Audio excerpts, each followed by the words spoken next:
Star Wars, Prelude to Rebellion. Published by Lucas Books and Dark Horse Comics.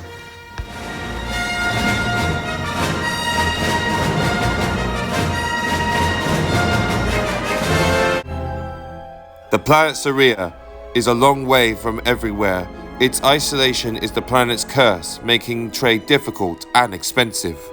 It's also Cerea's salvation. To take the planet by force would mean waging a costly, long-distance war. For now. Your presentation was quite illuminating, Representative Silas, but many questions remain in the shadows. What I propose is merely a framework, Elder, on which we may build whatever relationship we choose. Cerea is a beautiful world, but it is, forgive me, Elder, backward. By joining the Republic, you would share our scientific achievements, while we would more efficiently manage Cerea's natural resources. Together, we can build a new, modern Cerea. Perhaps we should hear from the gallery. First speaker, state your name and occupation for the record. My name is Adi Mundi. I am a Jedi Knight. I urge you to reject the representative's offer to join the Republic. Silas looks at our worlds and sees backwardness. If he could see it through my eyes, he'd find the view far more appealing. I see a world and a people in harmony with nature, who choose not to sully their waters and their airs with the noxious emissions of motorized craft. Compare our capital to Cave City with the structures we've allowed the Republic to build on our planet, the outside citadels. I wouldn't condemn the lowest beast to live in such squalor. The very air seems to weigh down the shoulders. Even the sunlight must feel like an intruder. If this is the vision Silas offers of a new Cerea, then I say, turn your back on his vision. Show that representative that the spirit of Cerea cannot be purchased with trinkets and toys.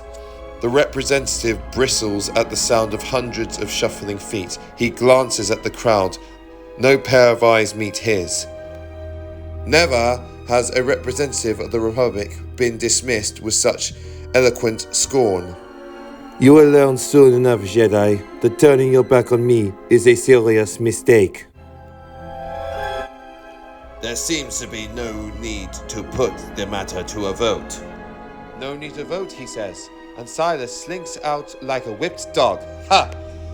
I'm sorry to dampen your mood, Key, but Mawhin is inside. She's having a trouble with your daughter. With the Cerean male to female ratio of 1 to 20, the polygamy is inevitable, as is the tension between the one bound wife and his several honor wives. Key always finds these moments awkward. Mawhin? Shea tells me there's a problem with Slyvin. She's disappeared, Key. I'm afraid she's run out of that boy. You know the one I mean, the tech rat. I was hoping she'd outgrown that infatuation. 16. It's no age to be on your own, especially not at times as confusing as these. I'll look for her, Mawhin. I doubt she's left Cave City. She's a good girl despite her anger, bitterness, and thinking that the world should crown her empress for life? I was going to say high spirits. Now, I think you should leave before Shea drowns all our plants. Oh! I don't know why you're so jealous of Mawhin after all. You're the bond wife and she's only an honor wife. You're so thick sometimes, Key. All your wonderful Jedi training, but you don't know the first thing about women. You're right about that. If I were to venture an opinion, I'd guess it had something to do with the fact that you and I have never produced children, while I have a number of daughters from my other wives.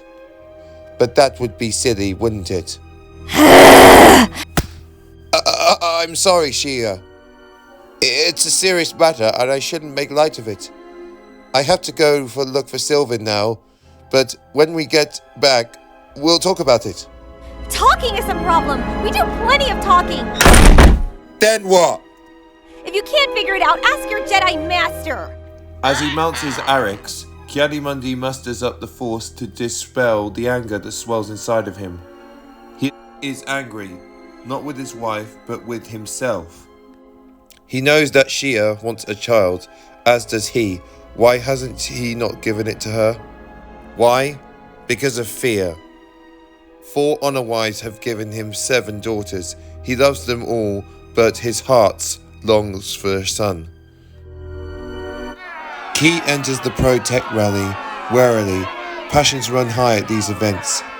The young people of Cerea don't share the older generation's skepticism of technology. They want it all, and they want it now. A few choice words are all it takes to stir their blood. They are blown by powerful winds. Winds that pick up children like Key's daughter Slyvin and carries them like leaves. In a field of Takave, Ephant Mon holds the analyzer high to catch the wind. One by one, the trace minerals in the afternoon breeze register and are counted. The result is as he expected. Takave, te-ka-ve, malium, ma-li-um, gui-li-ah. Just a few molecules of malium, a few parts per trillion, but it is that tiny amount which makes all the difference. The malium feeds the Takave plant, which in turn produces guilia, whose mildly euphoric effect makes it a prized substance throughout the galaxy.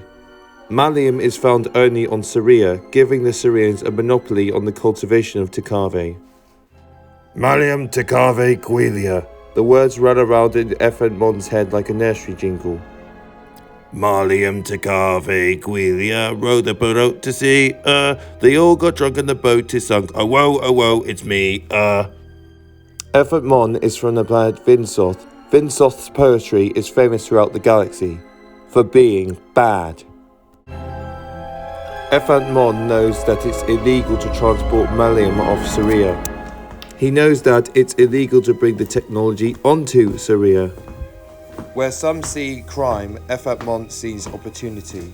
He sells malium to those who would like to synthesize it and grow their own Takave and make their own guilia. Minute quantities are easily smuggled. Trade in the other direction is more difficult. Sometimes the people he employs get greedy and charges more than the agreed upon price. Sometimes he pays it, sometimes not. Continued on third page following. Some days where the merchandise is bad, he knows that he'll have trouble selling it. Ephant Mon thinks of quitting the smuggling business. Other days, it's the sweetest job in the world. The energy of the crowd is palpable. Speaker after speaker has decried the elders' lack of vision.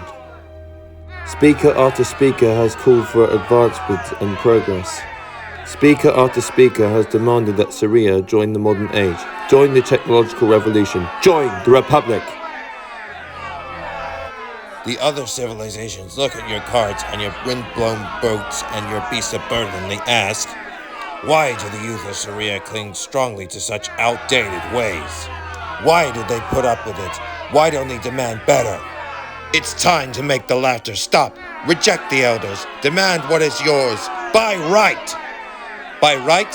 What do you know of rights? What do any of these children know? Children? Shut up, old man. Get him out of here. No. Let him speak. Unlike those who would silence me, I welcome all points of view. Key realizes he's made a mistake. He's given Bron the upper hand, allowing him to appear generous and confident, but there is no turning back now. At the worst possible moment, Key sees Slyvin in the crowd. Her tech rat boyfriend is even scruffier than Key remembered. I look upon your faces and remember my own youth. Here comes the Becky Mighty speech. Shh! I too longed for the toys, the bright and shiny playthings of the oft-worlders. My father told me, no, Key, the price is too great, and I wondered what he meant. We had money. We could have bought whatever we wanted within reason. Only now, with the wisdom that comes with age and experience, do I realize the truth of my father's words. Who is this guy? Go on, Grandpa. It's pointless to continue. Bron knew when he invited Key to speak that the crowd would be deaf to Key's words. Key thinks, It's not their ears, but their minds that are closed.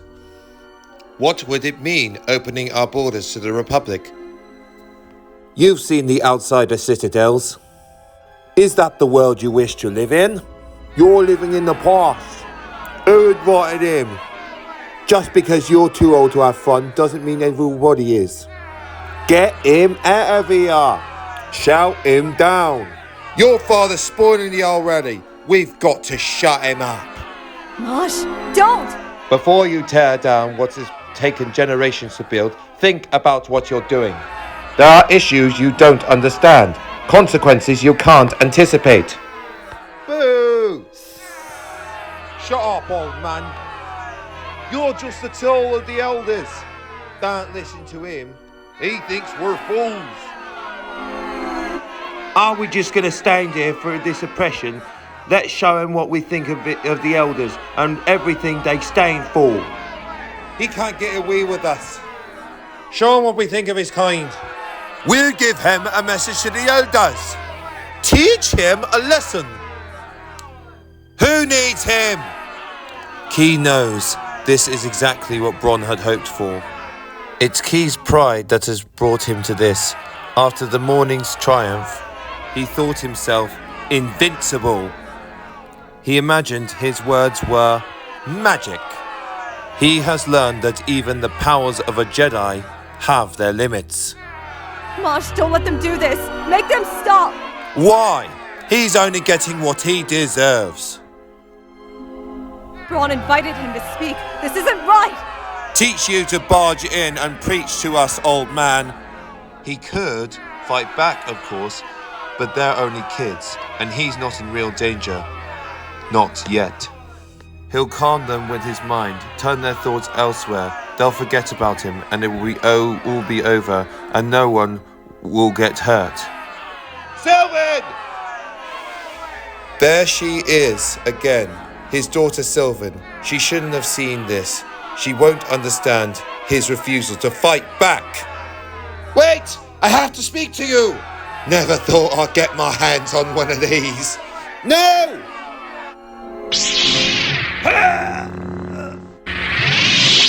Mosh, what have you done? It was an accident. I didn't mean.